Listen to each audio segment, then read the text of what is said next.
and nothing happens. Woo!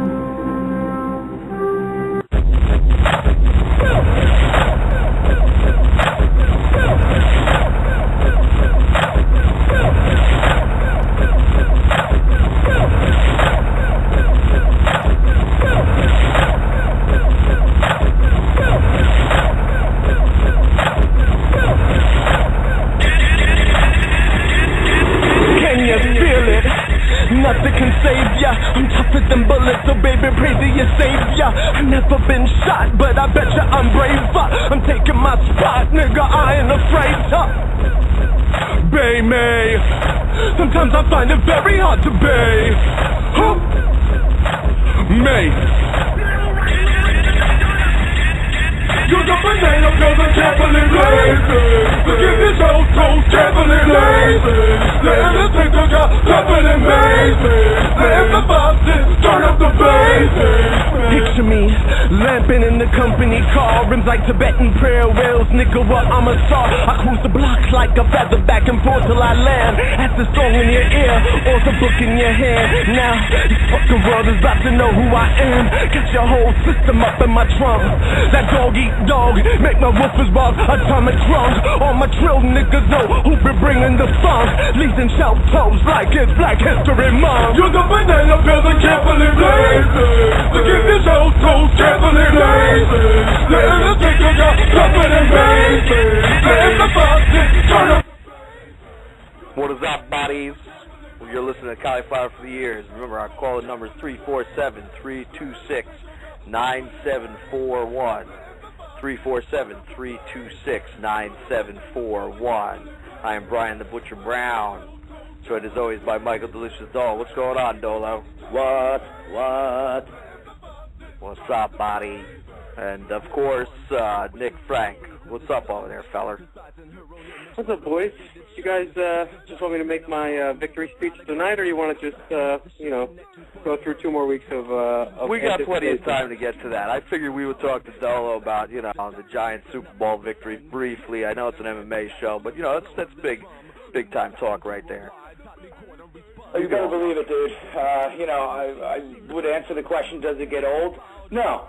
But, that's what happens, dude. When you guys are out partying and trying to bang models, my guys are out running routes. So that's why we got another Super Bowl win, man. I'll be at the parade tomorrow, shitty drunk. Beautiful. Yeah, dude. What's that make for you guys? What's that make for you guys? 4? Yeah, that would be 4. Just a little bit shy of San Fran. How many for the Niners? Yeah. What are they, 5 or 6? I think we got 5. Pittsburgh. When was the last one, dickbag? 94? Yeah, 94, baby. Yeah. 9th.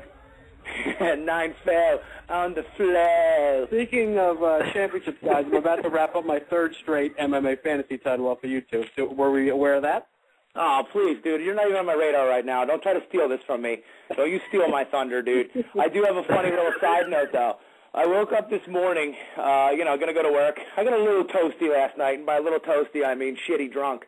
So I woke up, and I'm like, all right, let me be a little proactive. So I decided I'm going to eat some aspirin, right, just in case I get the hangover. And I didn't. Normally, I don't get hungover thanks to the alcoholic genes in my family. Thank you, Mom and Dad. But so I wake up. I decide, why have 3 when you can have 5 aspirin? So I ate 5 aspirin. And I figure there's no problem with that. I'm on the train on the way to the city. I'm half asleep. It wakes me up. I have to shit myself so bad. And I'm sitting there just like, holy shit. So I'm literally at South Amboy, dude. I have another 20 minutes on the train. There's no way I'm shitting in Newark. You kidding me? I'm going to get stabbed or high in that bathroom. So there's no way I'm doing that. I am on the path, literally keeled over, holding my knees, visualizing like I'm in the Super Bowl, making it to the shitter at work. So then I finally get to work, shit my brains out, and then, I look down and there was a Super Bowl ring in there, so all is good. Oh, man, that's the worst feeling in the world when you really got to go. I mean, I've shit my pants, fully shit my pants a couple times in my adult life, and it's not fun. A couple things. You sure it was a 5 aspirin, or was it the 17 beers you drank Sunday night? Dude, yeah, it was probably. In reality, my total, I probably had around 13 or 14 beers, and then 3 or 4 of us split a 1.75 a Jack and then another liter of some kind of shitty whiskey to wash that down. So it was a little aggressive. But I was literally on the way to work. I'm like, I'm going to have to go home. I'm going to have to go home because I shit my pants. Like, I'm on the way to work. I'm going to have to send a text to my boss and say, not coming in today, shit oneself. It was unbelievable, dude. Like, I was breathing, dude. It was like fucking Le Mans class. I was sitting there on the train trying to get my breathing down. Newark Pens, they're going to be voting for elections in that bathroom, so they got a friggin' village going on in there. They're starting a civilization in that bathroom. Oh, my God, dude. You walk in that bathroom, you can see the funk. You can literally see the fucking funk in that place. It is so foul. Those guys live in the stall. Oh, yeah, dude. They're just straight shooting up. Oh, yeah? I see they have, like, camp set up in those stalls. Like, when I get in there, I piss, I just look at the wall the entire time, and I get out of there. Oh, completely, man. There's always guys brushing their teeth, fucking showering and shaving. I'm just like, what do we got, a job interview? We got to get a nice shave on, boys? Like, give me a break. You know, you got to look good for his lady, the white horse. I made a deal with myself that I would never take a shit in that bathroom, and I almost had to break it to that. It was unbelievable, dude. Honestly, like, I was legitimately concerned, like genuine concern for a good 30 minutes. I was like, I'm not going to make it. There's no way I'm making this. I'm literally going to be 29 years old, and I'm going to shit my pants. It's a bad feeling. Oh, it's horrible, man. But I got to tell you, it was better than the Super Bowl when I took that shit. It was unbelievable, and it was a Super Bowl. It was delicious.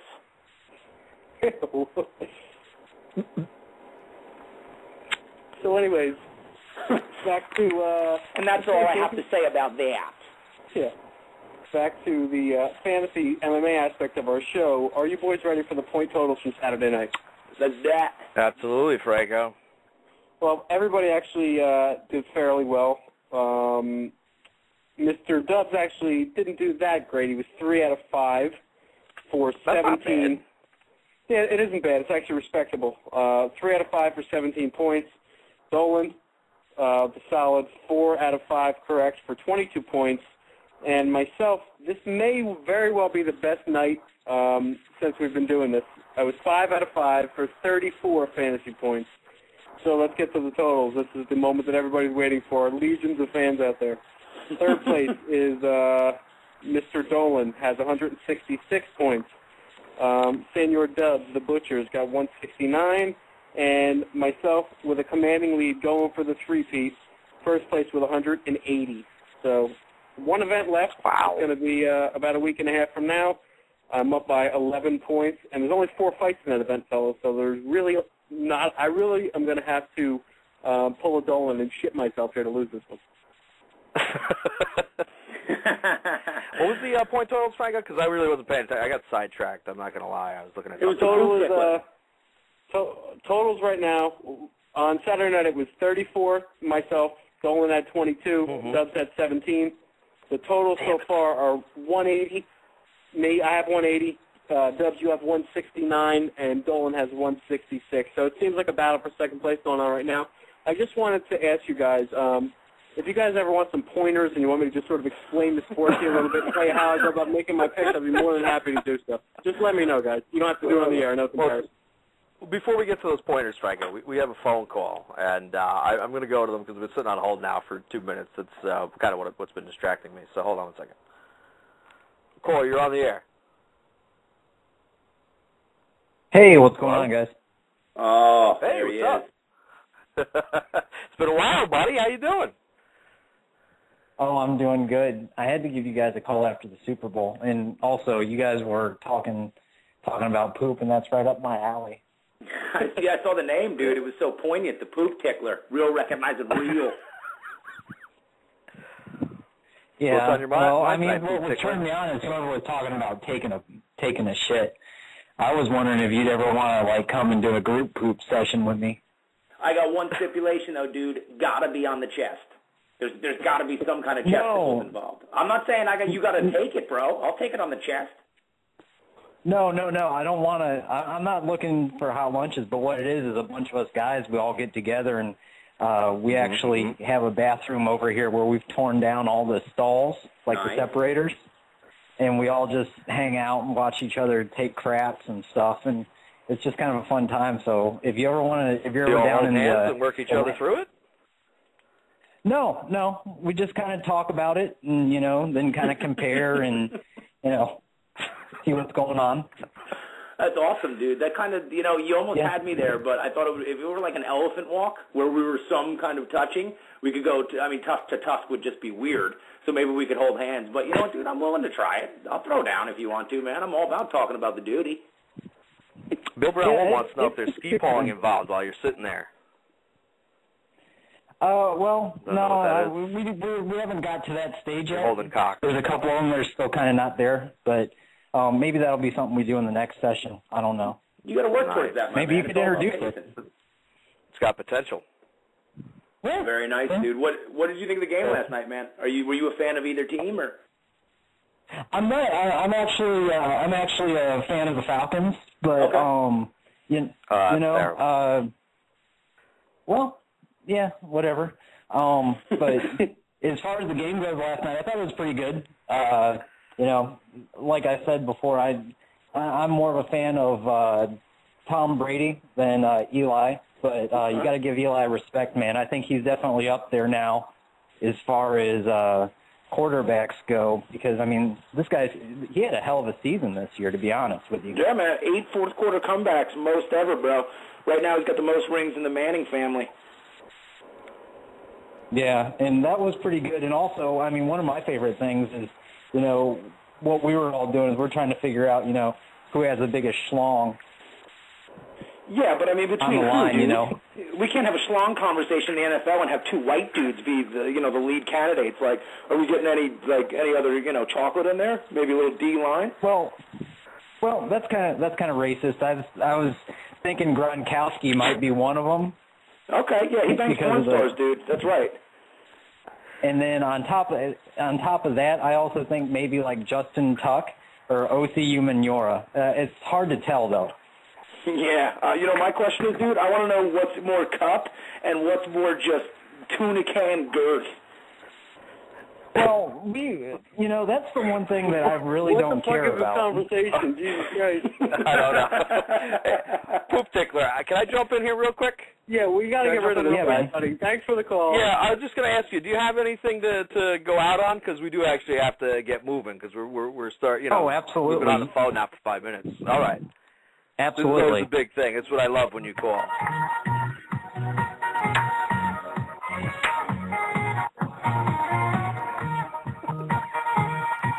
That's fucking brilliant. All right, now. You guys didn't like the combo? That wasn't great. It was enough about that shit. I was enjoying it, but it was starting to get a little longer-winded. I loved the shit conversation. I loved asking if he was ski polling on there. He's like, Bill Brown won, but it was kind of just going in a circle, so we had to move it on. You know me, man. I'm an asshole. There's no way I'm just going to keep that going. I'll do that by myself all night. So, my bad boys. I got excited. I thought I recognized the number. That's why I was trying to pick my brain earlier. That's what I was all distracted about. I was like, could this be the poop tickler? And it certainly was. So I had to get him on the line. Haven't heard from him in a while. The man, the myth, the pooper. Well, all right, poop tickler. Thanks a lot for calling, and I'm glad he had a sound clip to end it with. So anyway, where were we? I guess we were going to talk about UFC 143. Yeah, let's get into it. Controversy. Not much controversy. Yeah. That's total controversy, Franco. I would love to hear what you have to say because I'm going to tell you right now, I fucking disagree with you, but go on. Well, you haven't even heard me out yet. I know what you're going to say. That's why I'm already just getting geared up. Go ahead. Well, a couple things. First of all, it was a close fight, obviously. A lot of people thought that Diaz won. A lot of people, probably more people, thought Condit won. I'll make a couple points just about the controversy, and then we can get into breaking the fight down and everything. But, the fact that Condit came out with the game plan that he did, I think people are scoring this fight because they were disappointed the way that Condit fought. If this was a different fighter, if this was a Lyoto Machida or somebody who sort of is that elusive counter-striker, then they would say, oh, this was a great game plan, and he did exactly what he wanted to do. Agreed. People thought Condit was going to come out and bang with him, and he didn't. But what he did is everybody says, Nick Diaz controlled the cage. I don't necessarily think so. Nick Diaz walked forward, but Carlos Condit is the one who was able to exhibit his game plan, and he controlled the cage because Nick Diaz wanted to back him up and get him against the cage and hit him with body shots and head shots, and he would just throw one or two. He would land one of them. Condit would land two, circle out, and Diaz could never find him the way he wanted to find him.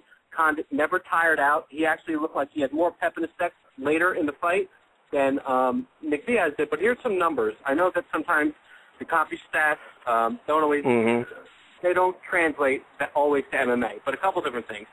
I follow a lot of different people on Twitter, fans, fighters, and MMA media guys, and I would say it was probably 50-50. Thought Condit won, 50 thought Diaz won. There was like 5 different polls that I saw on these MMA websites today.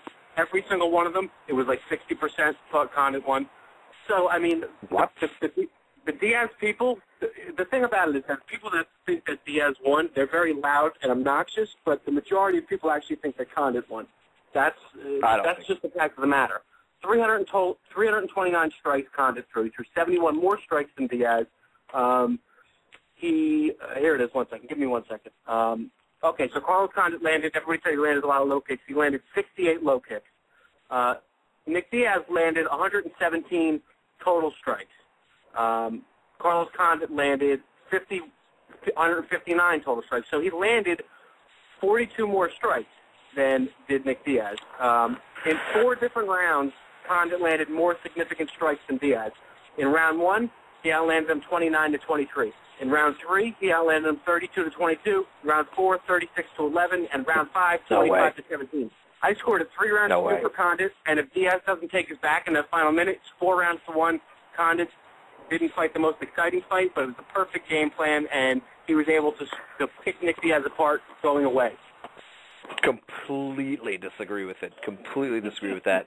And, you know, the CompuStrike numbers, I don't know, man, if they should even use CompuStrike, because I'm going to tell you this. The first 2 rounds, I didn't see Condit land shit. A lot of that stuff was blocked. I don't know what the hell was going on with those numbers. But before I really start going into the actual fight, I will agree with you on one thing.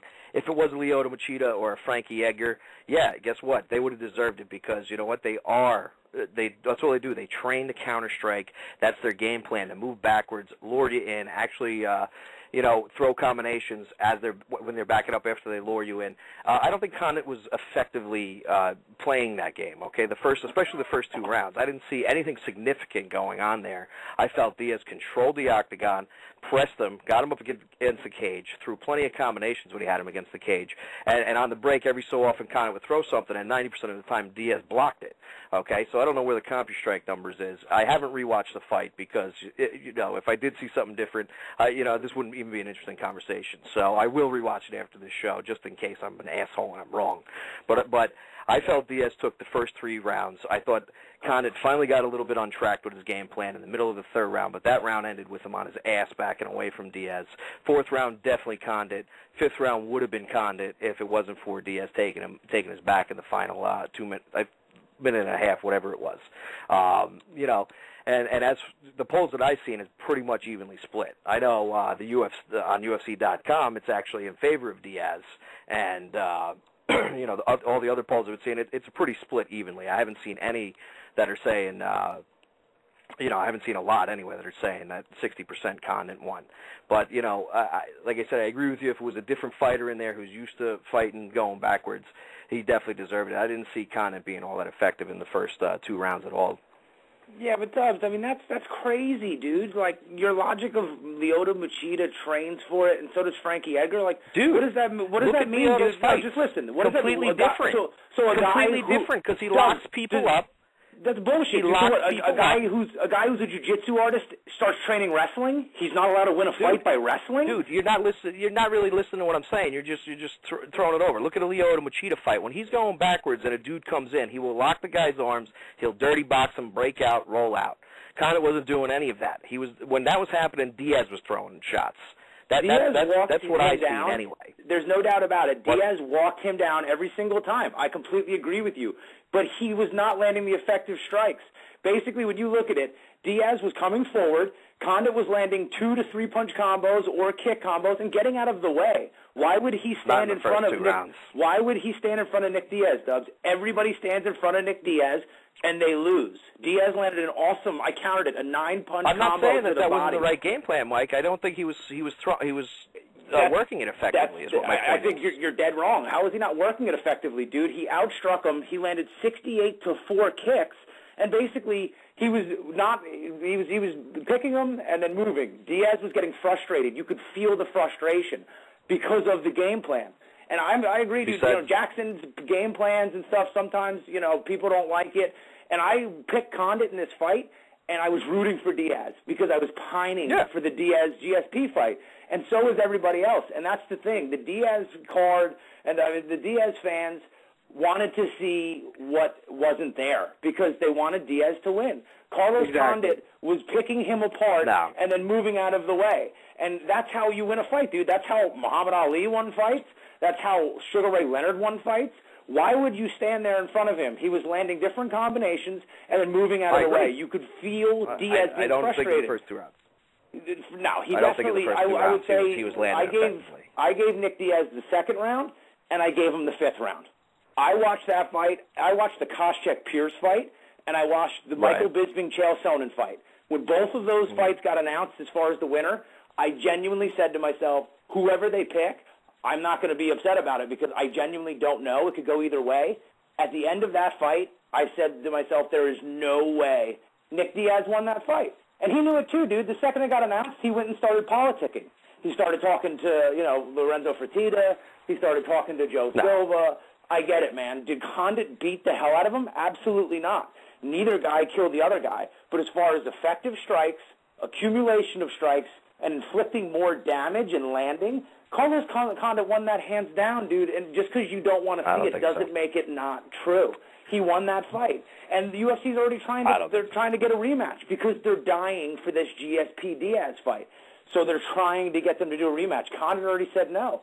Why would I do a rematch? I already fought Nick Diaz. I was supposed to fight 2 different times against Pierre for the title, and it didn't work out. He moved aside each time.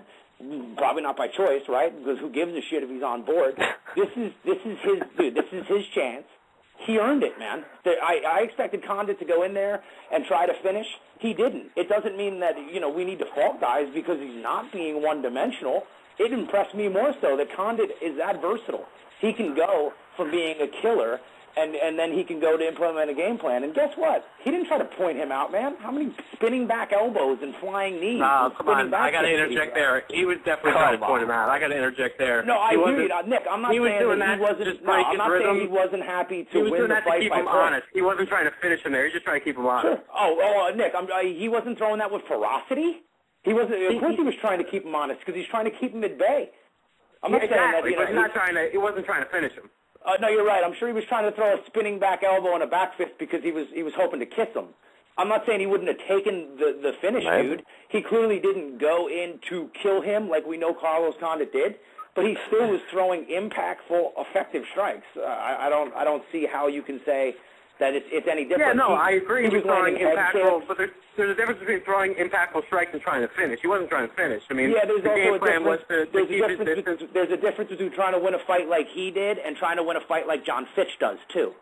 There are different levels of trying to win a fight. Yeah, I agree, but you know what? I think that he won, but he was on his fucking bicycle the whole time. It was a good game plan, but I think it hurts the UFC overall because, number one, that Diaz-GSP fight is a fight everybody wanted to see. And when there's really no other way for them to build that fight than the way that they built it, that it was going to be a war because both guys are so prone to finish. And, I'm not necessarily mad at him for the way he fought, but, a lot of people probably tuned into that fight and are probably disappointed, turning it off. And, it's sort of weird because I respect the game plan. Obviously was very intelligent, and if he didn't have the cardio that he had, there's no way he was able to maintain that game plan. He was light on his feet. He was able to circle every single time. As the fight went on into the 3rd, 4th, and 5th round, he got stronger and stronger, and Diaz seemed to be the one either being complacent or weakening a little bit. So he definitely did a lot of things well, but he didn't go out there and try to finish him like he said he was going to do. But also, Diaz, all the Diaz fans were complaining he was trying to outpoint him. That's just what I said. And Diaz, at the end of the fight, after the fight, he said, man, I thought I was ahead on the cards. If I thought I was behind, I would have definitely, I would have finished that arm bar. So basically, he's saying he was playing for points too. So you're saying you knew you were ahead in the fight, so you weren't trying to finish with that arm bar. So you're playing a point game too. If that's your reasoning, the reason you didn't finish the fight is because you thought you had the decision, then you're playing points just like you're saying that Carlos Condit was playing for points. Yeah, and it's tough, man, because we're all fans, and we all, MMA got the knock that it's just, guys who barroom brawlers and all this other stuff, and it's tough, right, because this is what Jackson's camp does. They basically, whether you're a champion or you're that upper echelon fighter, they do change what got you there, right? They use the game plan. They use someone else's weaknesses or strengths against them, and they take themselves out of their own zone sometimes, but it's at the behest of the other person.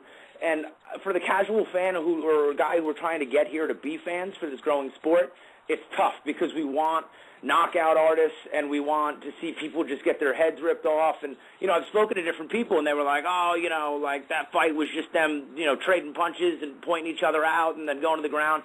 Well, then we want a different sport, man. We want basically boxing with MMA gloves, and we want to stand dudes in front of each other, and we want them to get knocked out. We can't have it. No, but I want them to fucking engage a little bit. Like I don't want that. I don't want that style. And every that's the knock on GSP lately.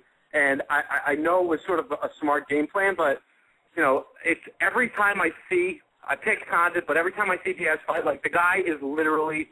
He's one of the last of a dying breed where is just a fighter. He wants to go towards you and throw punches, and you're a pussy if you won't want to punch with him because he's not gonna point you. And for the way Carlos Condit fought, I mean, it was definitely a point fight, and it wasn't a fan-friendly fight. Diego Sanchez is in his camp. He trains at Jackson with him. He was on Helwani's show today, and he said, as a teammate, I'm really proud of him. I'm happy for him, but as a fan of the sport, I'm a bit disappointed because that wasn't the fight that I tuned in to see. And that's your teammate saying that. Right. I mean, Diego Sanchez is fucking crazy, but there's no doubt that he disappointed a lot of fans with that performance. I was disappointed, and I picked him in this, I picked him for the card, and I was rooting for him as the fight started. The further the fight went along, I actually found myself rooting for Diaz, even though I picked Condit just because he wanted to exchange, and Condit fought a very smart fight, but not nearly as exciting as I'd hoped for. Yeah. No. Yeah. No. We got another call. Before we do, Mike, I think you misunderstood me. I don't blame Condit for having a game plan. What I'm trying to say is I don't think it was implemented the proper way until about the middle of the third round. And like obviously the three of us saw the fight differently because you guys are both sitting here saying you feel he implemented it in the first round, which I don't think he did at all. But like I said, that's just a disagreement. I'm not knocking him for implementing a game plan. I understand guys go out there and they want to win. They have game plans. There's plenty of fighters that I like, and Condit is a guy I like. I just saw that fight in a different way. I saw it in a complete different way. So when the decision was read, I was kind of pissed off and disappointed. But that's totally. That's the beauty of the sport, exactly, because everybody will interpret it differently, and that's the problem when these guys get to title fights or elite level fights. They don't fight to win.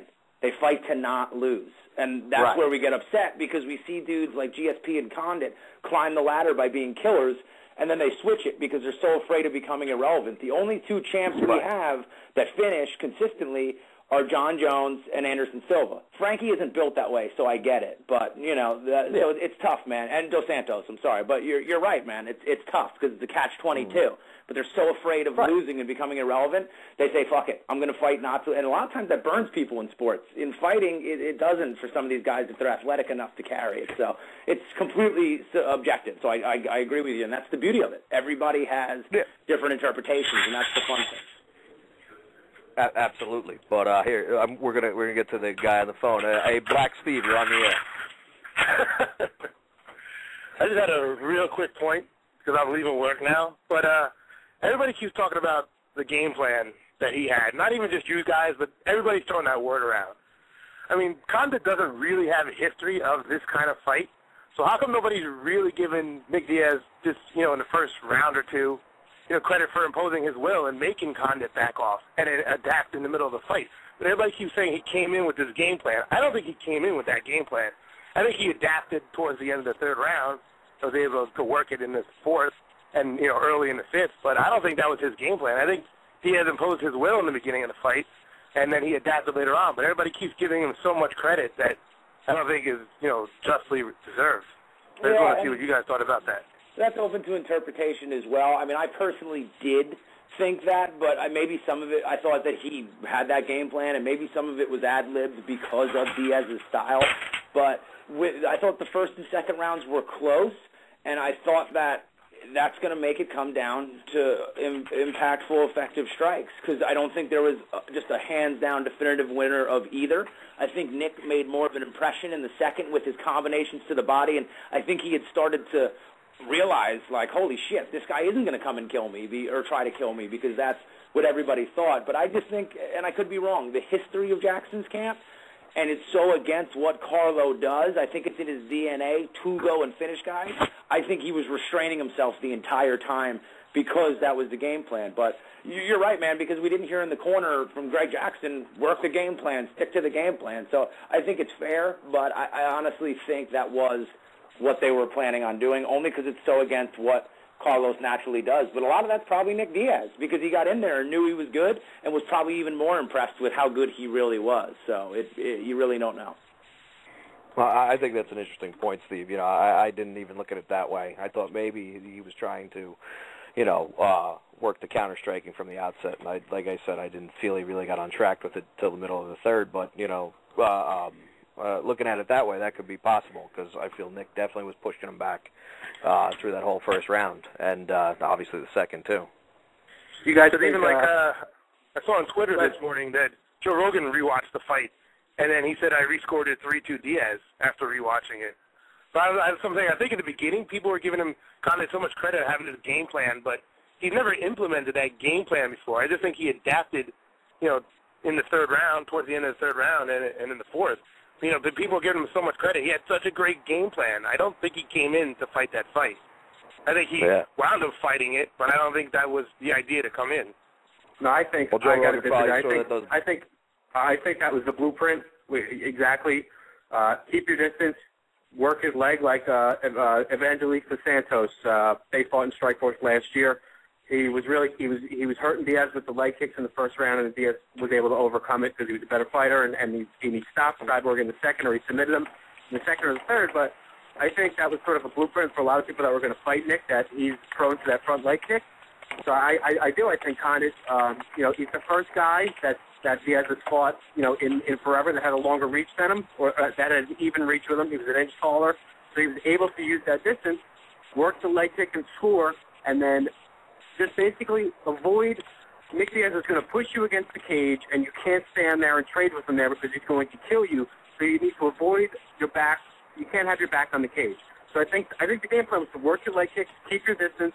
If he backs you up on the cage, counter strike and circle off. And I think Diaz was so persistent, so aggressive that you saw him running a lot. But I think that was the plan was in essence to keep your back off the cage. And because Diaz kept pushing him up against the cage, I think that was his game plan. I think that if he went in there and mixed it up with him, Diaz probably finishes him in the first or second. I think that's kind of obvious. If you're watching the fight, whenever they get into a bit of a brawl, Diaz was getting the better of him. And I think, Jackson's camp knew if it turned into a dogfight that Diaz was going to tear him apart. So I do think that was the game plan. And I thought he did execute it well. I don't know. If that was a game plan, he was like one of the first fighters to follow it like perfectly, because the game plans always fall apart in the middle of the fights, and usually you got to adapt. If that was a game plan, he followed that to the letter from the beginning. Well, none of us are ever really going to know, but I think the reason that makes me think it was so calculated is because when Nick was able to push him up against the cage, Nick was throwing 2 to 3 strikes, maybe one of them was landing, but Condit wasn't. He was blocking, he wasn't getting flustered, and he was throwing like head kick. He's throwing a right hand, body kick, circle off. So he knew when he got backed up against the cage, he had a combination in his mind. He threw his combination and he circled off. He didn't panic when he got backed up against the cage because I think he was expecting it. So I think, that's just my feeling. He seemed comfortable there because he probably knew that's what Diaz wanted to do to him, and Diaz was able to do it pretty much all fight. But Condit was still able to get off of there, and I think they knew that was going to happen. And the first 2 rounds were really close. I gave the first one. Most of the cards that I see that have it for Condit they have Condit winning 1, 3, and 4, and Diaz winning 2 and 5. A lot of the Diaz people that I saw that think that Diaz won gave Diaz 1, 2, and 5. So basically, 3 and 4 were Condit's, 5 was Diaz's, and I've seen both sides for rounds 1 and 2. But I thought round 1, I thought Condit did more. Yeah, it's a fair point, Nick. Steve, I disagree with you for reasons other than Nick. Nick disagrees with you because of your color. I actually have a reason. I think it's a fair point. The only reason I would disagree is because we've seen Carlos have to ad-lib and kind of, use his improvisation in the Martin Kampman fight. That was a fight that he couldn't finish him, and that was his first fight in the UFC, and that was a fight he lost. And they traded. Kampman was a great striker, same thing, not looking to go to the ground. Really good fight, and I think Carlos, realized that Martin was able to kind of negate his striking ability. So, he definitely still went for the finish and went for some effective strikes, but he was a little more poignant in them. I just felt like Carlos came out very clearly with an agenda. He just made the point, I'm going to circle away from Nick Diaz's power hand. I'm going to get in and out. I'm not going to stand here. And you saw, he got walked down, but he tried to not let Nick get him against the cage, because when he did, we saw that sick combo that Diaz threw. And that's where we always see these guys get in trouble. We saw it with Paul Daly. We've seen it with Frank Shamrock. These guys go against the cage, and instead of circling out, they stay there thinking they're going to be able to dirty box with them. And part of it's Carlos's reach that didn't allow Nick to do that because they're equal in reach. But I just felt like Carlos was very adamant and clear and deliberate in just consistently circling away from the power hand, get in and get out. And Greg Jackson said it doesn't take a rocket scientist to know that maybe the game plan should be to hit the guy a bunch of times and then move out of the way so he can't hit you. So I don't know. So you guys think, Steve, stay on the phone 1 sec, all three of you guys, do you guys think Diaz is, obviously he said he's going to retire. Do you think he's done, and who's next? There were whispers about him versus Josh Koscheck, but I don't want to see that fight because I think that's a weird matchup because Koscheck's going to want to wrestle with him. But do you think that Diaz is done? And if he's not, who do you think's next for him? I definitely think he meant it Saturday night. I'm hoping that, with a couple days now, and obviously with all the support that he's gotten online, and now, of course, UFC is going to try to entice him to come back with possibly rematching Condon if they can convince Condon to rematch with him. But, I definitely think he meant it Saturday. I don't think he's going to stay retired. I think, he's still got one fight left, and, he has thought about going to boxing, and if he's still signed to the UFC, they ain't going to let him box. So, at the very least, he's going to try to get that contract over with so he can finally go box if he really wants to get out of MMA. Yeah, Steve, what do you feel? Yeah, Steve, lay it on me. I don't know. I think he'll come back. I think, he wears his emotions on his sleeve, and, he's never wanted to hold back, saying what he's thinking at the moment. I think that was a gut reaction right then. Yeah, like Brian said, now, seeing all the fans supporting him, and even the UFC is kind of like, we want you to fight again because it was so close, and I know Condit doesn't want to do that, but I think maybe he'll think about. I don't think he's done, but we'll see. He's also kind of like stubborn, where he's like, I said this now, so now I gotta back it up so they don't think I'm fucking talking shit. So I don't think he's done, but yeah, that's where I was gonna go, Steve. I think you hit the nail on the head. I think he meant it that night. He does wear his emotions on his sleeve, but my concern, I don't think it'll happen. My concern is he's crazy enough that he will just say, well, I said it, and people already think I'm this maniac and I'm a liar. So I need to stick to my word. I think he's got a fighting spirit, so, if he can go do boxing, but the UFC is not going to allow him to get out of that contract. They did it with Randy. Randy wanted to go fight Fedor, still had fights left. They'll dig in. They've shown it. They're not going to let you do anything else unless they're going to make money off of it or you satisfy that contract. But I think he will continue to fight. I think when he gets home, he's going to realize that even if it's for one fight, he has to play ball to be able to do something else. I mean, the kid's 28 years old. It's his first loss in 5 years. He's not somebody who ever took losing well. So I think he was upset. I think in his heart he believed he won the fight. But, my only concern on the back end is that he is that crazy, that he may say, you know what, I'm taking my ball and going home because I said it. Because like Nick said, he thinks that was pussy shit. and he doesn't want to play it if that's how it is. But, I hope, for everyone's sake, that he's not done because he's just too awesome and he's in his prime. Yeah, no, definitely. Steve, thanks for calling, buddy. We'll talk to you next time, all right? Thanks, Steve. All right, brother. Later. What do you think, Nick, about that? About Diaz? I think he'll be back. Like you guys said, I think he meant it when he said it. They're going to entice him back. I wouldn't be shocked if they get that Diaz-Condit rematch because so many people thought it was so close. Condit and his camp doesn't want it right now. A couple things, they could throw a shitload of money at him and, sort of strong-arm him. I wouldn't mind seeing a rematch, honestly. I'd like to see that fight again. But I think he'll be around for at least one more fight. I think if he comes back and he fights, let's say they put him up against Josh Koscheck, which is what a couple people said, and he gets outpointed in a close decision, then I think he'd be done. I think if it happens again, he's going to be done. Yeah, absolutely. But then again, that's his contract. It's over, and then he can go do what he wants. So, he'll be pissed off, and then he'll just go box anyway. So, but I think Carlos Condit will be enticed back to have the rematch because I'm going to tell you this guy who runs the Cauliflower 4-year Twitter account, in his fucking anger on Saturday night, wrote to Carlos Condit and told him to throw that belt in the garbage because he is not a champion. So if that isn't motivation, I don't know what is. Oh, that's amazing, dude. But, it was an awesome fight, man. I think there was another fight that night, though, that nobody argued, and personally, I was blown away. Fabricio Verdum against Roy Nelson.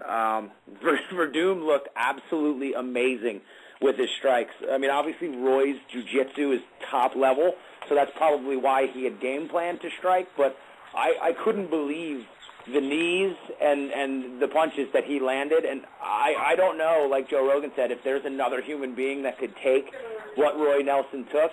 It was the second knee for me. The first knee that cut him open was crazy, and the picture of Roy Nelson online is insane about that gash on his face. But that second knee, when he used the tie clinch and pulled him down and landed it landed right underneath the top of the orbital bone. Like, his knee completely stopped. It came up, it met his face, and it stopped. I don't know how that dude's face didn't shatter.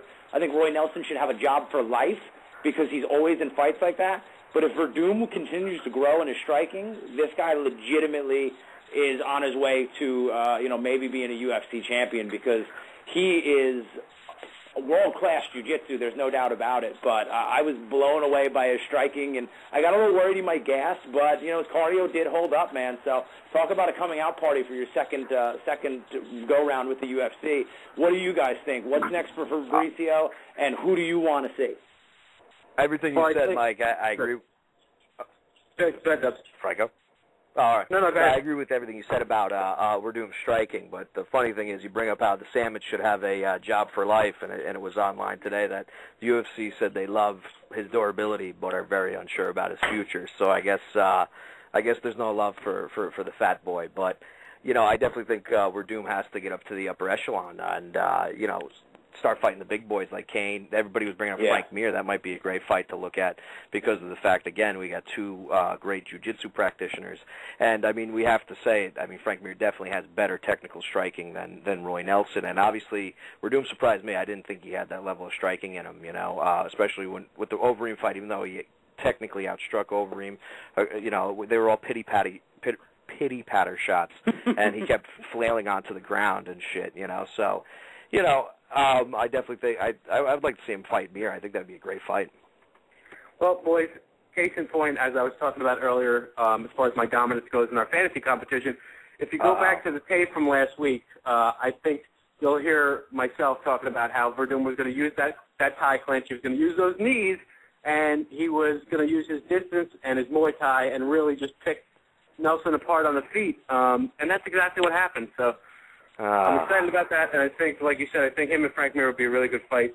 And, you could put him and Frank Mir up against each other and possibly make it a title eliminator because they said that Kane is fighting in May, but they didn't announce who he's fighting yet.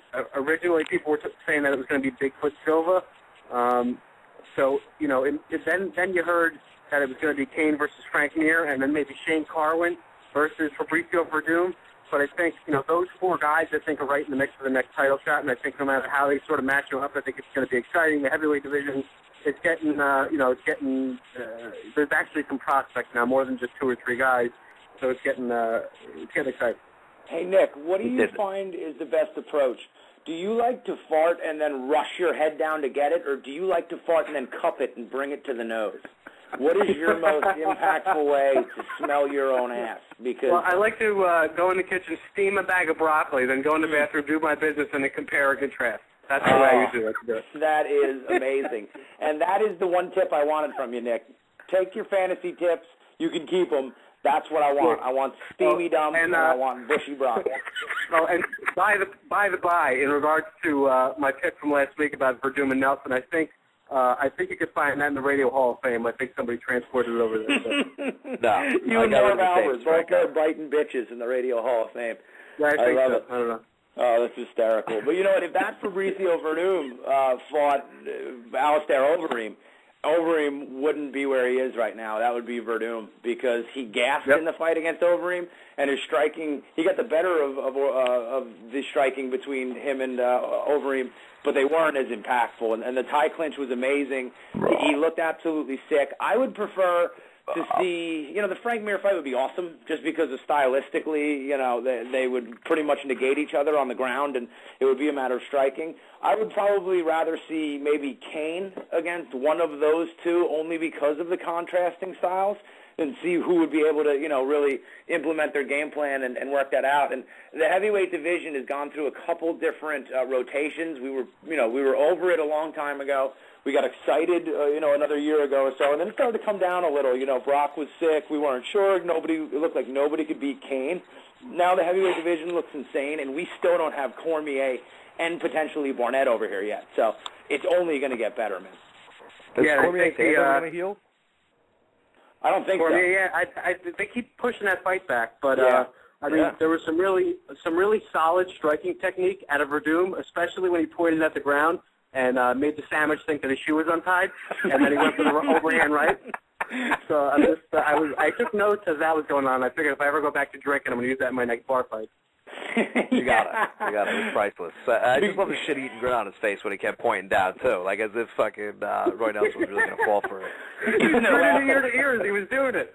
Oh, man.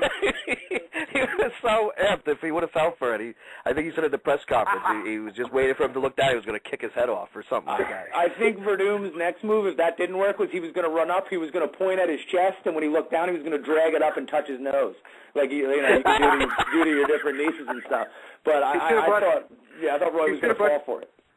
Yeah, he should have brought 2 Nerf balls and threw one up in the air and then pegged him in the stomach with the other one. I used to work on Chuck, Nick. Yeah. That was a big dodgeball move. You used to do it to all the girls. Or you could do it like John Terry when we used to play speedball in high school. We had this girl from Sweden who was an exchange student. Speedball was a game made by the legendary Rick the Rock Stimson, who has been a gym teacher at Modern Day for 97 years, but still has an 8-pack. Oh, my God, dude. So basically, there was this poor girl's first day. John Terry wants the ball. If the game is a hybrid of soccer and football, he is screaming for the ball. She didn't give it up. He set her up next time. He literally lit her up and then stood over and said, "Welcome to America," and just ran away. In his defense, it was third period, so he was probably hammered by then because he'd walk around with a bottle of Poland Spring. In the third room bathroom. He's been drinking vodka in the third floor bathroom for 2 hours. He's just walking around with a Poland Spring full of vodka. By third period, he's slurring and he stinks. Nothing like high school, huh? You guys see next fight, the Koscheck-Pierce decision, obviously a close fight, and Koscheck left his camp because he was talking about the founder, Javier Mendez, I think his name was, about how he's been throwing the fighters underneath the rug, and he's staying in the AKA family, I guess, in Fresno, but, I mean, do you think that's going to sort of affect him going forward, moving camps like that? I don't know, man. Go ahead, Dubs. All right. No, I don't think it's going to really affect him. At the level that he's at this point, I don't think he really needs to stay, loyal to the camp that brought him up. I mean, you see, Rashad's never looked better. He's left Greg Jackson's gym. That's who brought him up. So I really don't think that's really going to affect him too much. As long as he surrounds himself with people that can really motivate him to fight. He says he's still going to train with these guys. I know they figured, I know reporters asked him the question if he would fight John Fitch now, and he still claims that he'll retire before he fights Fitch. So obviously he still feels those guys are like his brothers. He doesn't want to fight any of them, and I guess, like you said, Nick, he's still going to be part of the AKA family, and they're going to come over and train. But I think he's at a level where he can maintain his elite level status. We don't know how much of it is him being upset or what, but he did say he's virtually been, was getting no direction from Javier for the last 3 or 4 fights. Yeah. It's surprising to see, and I think it's obviously, at least for me, we have such a perception of Koscheck from season 1 of The Ultimate Fighter, as well as everybody's just pure hatred for him. It was when he won the fight, they were booing, and the first thing he does is flip the camera off, and he says, right there. So, I mean, the guy's hysterical, but he has this whole persona of being a heel. So when I hear how close he is with Cain Velasquez and Cormier and Fitch and Swick, I mean, he said the guys are his brothers. They're going to be in his wedding. Fitch, I guess, is having a baby, and he said he will be there the day they have the baby. So it's kind of cool to see that there is a different side to him, and he actually is like a really loyal guy, and they've built a bond over there. But, the biggest thing he said was every single time that somebody out of that camp would lose, they didn't follow the game plan according to Javier. And every time they would win, it was because of the game plan they put together. So it was just a consequence-free environment for Javier. So I just think there was a lot of sour grapes there. He obviously hasn't been happy for some time. And he said basically all Velasquez cares about is who's going to make him money. All Mendez cares about is who's going to make him money. When Cain came up, he was convinced this kid would never lose. And basically this guy was going to make him a multi-millionaire, and all he cared about was the name of the gym. And now basically he's just like, okay, who's going to make me money? Now Cain lost. So I just think that, he never really trusted in him. He said there were certain promoters that got him to AKA, and that's why he'd been there. But he doesn't have any allegiance to him, to Mendez, because he felt there was no reciprocation whatsoever. What do you guys think won that fight, Pierce or Koscheck? I had Koscheck 2-1. Yeah, I did too, barely. Yeah, barely. Same here. Barely. But I wouldn't have been shocked. I would have been less shocked in that fight if it went the other way than I was, obviously, in the main event. But, excuse me, I'm dying. What was I going to say? I don't remember now. But I pointed that out before, Dubs. And I guess that's where we disagree with the Koscheck Pierce fight. I really didn't know. I thought Koscheck was frustrated by Pierce and was genuinely caught off guard by how effective his striking was. You can look at Pierce and tell that guy hits hard. He's not a guy who's going to have a six-pack. He's just a thick dude for 170. He was he's very getting better. He was getting better. Yeah, oh, dude, he definitely looks like he's short a chromosome, but, I mean, he's in the right place fighting. But I thought Koscheck was surprised by the effectiveness of the striking of Pierce. But all Koscheck did, I mean, he's in love with that right hand. He was walking around and he was loaded up trying to hit it. And I just couldn't believe the pawing with the left hand. He consistently was sticking his finger in the vicinity, and he does. But Herb Dean basically warned him 2 times. He almost poked him in the eye 3 or 4 times. He actually got him in the eye, and Dean said, one more time, I'll take it away. And literally, once they started fighting again, he was doing it again after once or twice. And it was... Yeah, I think it's frustrating. If I was a Josh Koscheck fan watching that, he'd be like, dude, stop doing that. But I think that's just the way he fights and the way he trains. So he got warned a couple of times, then he wound up poking him, and then it was like at the end, Herb was like, this is it. If you do it again, I'm going to take a point. And you saw him, he came out and pawed 3 or 4 times with the closed fist. They got into a little bit of an exchange, and then it was like he went back to instinct, and he started pawing again with the open hand. So I don't think it was malicious. No. But it was like frustrating to watch because everybody knew it was a close fight. It was probably going to be a split decision, and nobody really let the point taken away in that situation. Yeah. Let whoever won the fight, let him win. So when I'm watching it, and just like you, Dolan, I was like, oh, man, they're going to take a point here, and it's going to wind up being a draw or something like that. But, he needs to just cut that out altogether. I don't think he could help himself. Yeah, it would have been a draw if he would have taken... Yeah, that was purely habitual, though. It's just how he trains and how he works. And I was glad that Herb Dean didn't take the point because, like you said, it would have been horrible for it to be a draw or for him to lose a fight because of that. Doesn't mean he should just be allowed to do it, but you could see him consciously having to think of pawing with the closed fist. And before you know, it's second nature for him to put it out there and do it with the open hand. But I thought he needed to work the jab instead of feigning it out there, and that's what Rogan and Goldie said. That he needs to be more impactful with that jab because it'll set up the right. He's walking around like Drago, just chasing him with a cocked right hand, and he's knocked some guys out with it. So obviously it's an effective tool, but I don't want to see Koscheck become one-dimensional in that sense because his wrestling will always be there, but he's obviously only trained striking for some time now. He's kind of gotten away from his wrestling, and he's so gifted. The only guy who can basically make him not look good as a wrestler is St. Pierre, who's just a freak as far as that's concerned. But he'll always be able to fall back on that. But I don't want to see him fall in love with running around with a cocked hand because he's going to lose fights via points if he continues to do that. Oh, absolutely, and that's always a style. What did you guys think of Hanan Barrow with Scott Jorgensen there? Hanan Barrow's now wants a title fight. He's pretty much demanding it. Yeah, I think you were I thought you were the most on point with that fight, Dub. You said Jorgensen was going to prove really tough to put away, and he was going to hang tough, and he was going to have his moments. I really thought that Barrow was going to sort of plow through him in the first round. It wasn't the case. Jorgensen did hang tough. I did too. When I saw the first round, I thought it was fucking over, dude. Yeah, and I felt the other way. I remember you saying that you thought Jorgensen was going to be able to hang in there with him, and then I actually felt the same way after seeing a few minutes of it. But I don't know if he's quite ready for a title shot yet. There's not a whole lot of big contenders at 135. There's not a whole lot of big names at 135. So maybe it's the most sellable fight after the Cruz and Faber rematch. I don't know. I think if he fights right now, maybe he's a fight or too early, but they're probably going to put him in there because they have nobody else. Yeah, it's a matter of necessity, definitely. Because I think we all liked the Cruz-Faber fight last time. I thought Faber looked good enough that I could justify him fighting so quickly again against Cruz. But after this, I'm definitely over it unless Faber wins. To where I'd want to see that again. But there is just nobody at 135, and there's nobody at 145 to challenge the champ. So I think you're right. I think it's good that Faber does have this fight now because maybe Barrow can get another fight in there. I don't think he's quite ready, but his striking is so diverse.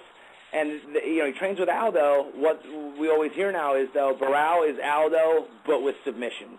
Not that Jose doesn't have submissions. He doesn't go for them. He's content to ground and pound and bully guys because he's so much bigger. Barrow is so active, both on the feet and going for submissions. He's got that killer instinct. He had done that, like we said last week, that insane, grabbing of the back from his last fighter, like out of the Matrix. But, when he threw that spinning back kick, that kid is so good, and he hasn't lost in so long that I think the sky's the limit. I just hope the timing works, but out of necessity, he may have to fight sooner than later for the belt. Yeah, definitely. He's definitely on track for it, but, that Faber Cruz fight is so far off, they're probably going to be throwing him in there with somebody else along the way. Maybe Brian Bowles. Brian Bowles just lost to Faber, so, he's still a big name in the division, so, test him out there. But obviously we're running low on time, so we definitely have to get to short fuse. You hear short fuse called out Anderson Silva? No. I didn't see him call him out. I know he said he was scared to fight Chael. Well, he said, I saw an interview tonight. He said, who do you want to fight next? And he said, I want to fight Anderson Silva. I think I'm ready. I think I can take him. And, he's got wow. And I want to go get him. He almost got finished by a guy with zero ground game in Cliffy Boy. I thought I was going to look like a fucking Nostradamus in that first round with, Cliff was getting the better of him on the feet. And Ed did what he do. He was using the tie clinch, and then when he got him down in the second, it looked like me down there on prom night, just, thrusting and gyrating. Face down, ass up. That's the way I like to crux. That's the way I like to schnit. That's the way I like to short fuse. I think short fuse is a really solid pro. What I think they should do with him next is you put him and Mayhem on Fuel TV or FX or something. Nice. And I think those two are evenly matched. They both have really good ground games. I think that could make for an exciting fight. And sort of, I think that could decide whether or not Mayhem kind of belongs in the UFC or not. Yeah. No. What you just said there, Franco, you may have convinced me that you truly are a fucking genius, and maybe we are boys amongst men here, because that was a hell of a fucking matchup. To the good side. Well, we got 50 seconds. Anything else to say, fellas? Nah, man. No, where's Mr. Pooper or whatever? Nah, he left. He got bored. If you notice, he signed in.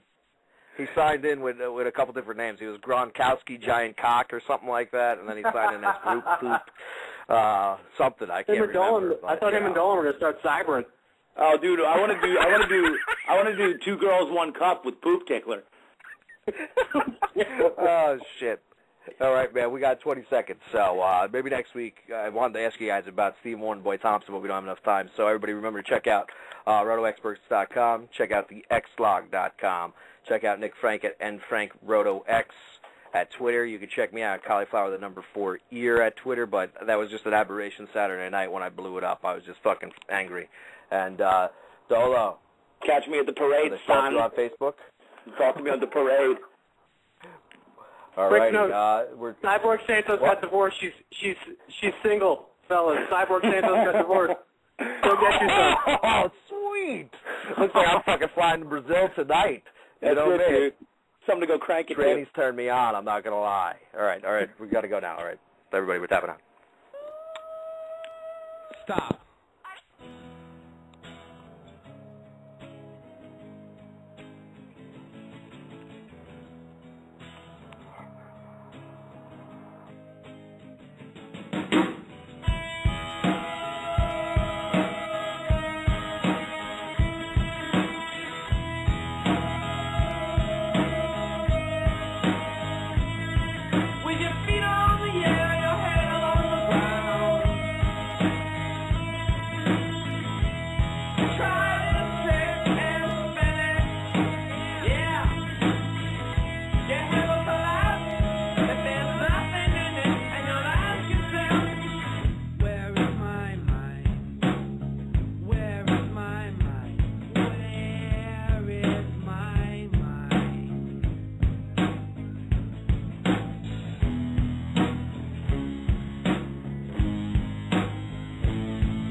That's it, man. Game over, man. It's game over.